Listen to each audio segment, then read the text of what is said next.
Глутница кучиња преку ноќ се населија во Скопски Карпош.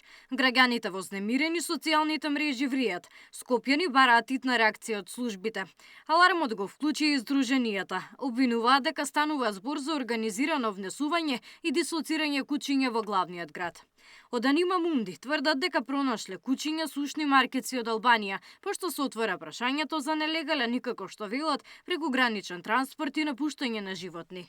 Да, секако дека се сомневаме на нелегална дислокација на тие кучиња, бидејќи и по самата физиономија на кучињата, значи во урбана средина каде што претежно се чуваат кучиња кои што се со мал раст, како малтезири, бишуни, е неприродно да имаме огромни кучиња, како шарпланинци и слични раси.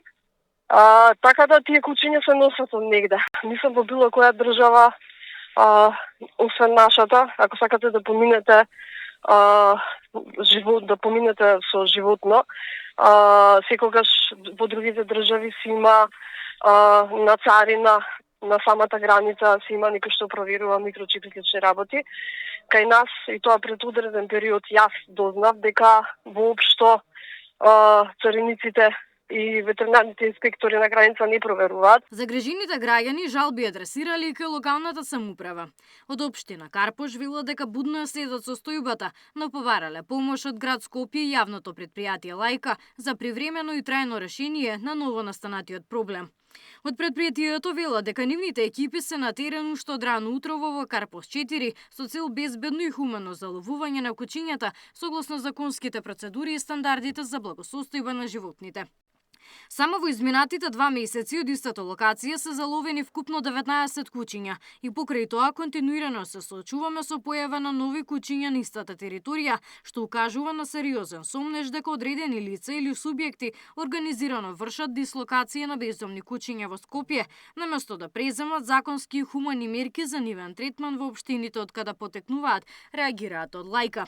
Од предпријатието кога ќе ги заловат кучињата ги згрижуваат, им ја пружаат потребната нега и ресоциализација. Кога ќе бидат подготвени, ги враќаат на улица или пак ги згрижуваат семејства. Останува отворено прашањето, ќе биде ли отворена истрага за тоа дали и кој нелегално транспортира кучиња во главниот град. Од град Скопје велат дека искомуницирале со МВР за да има засилени контроли на сите типови возила на влезовите во главниот град, но и во внатрешноста на градот со цел пресретнување на евентуално транспортирање на кучиња, зашто постојат сериозни индиции. Дополнително во координација со МВР во предвид и користење на камерите на МВР за да се разјасни ваквата состојба која ја загрозува јавната безбедност на граѓаните. До тогаш градското јавно предпријатие Лајка интензивно ќе работи на решавање на проблемот на терен, односно на заловување на кучињата, ни одговори од град Скопје. До сега во полициска станица Карпош нема стигнато никаква пријава по овој основ. Габриела Лескова, Сител телевизија.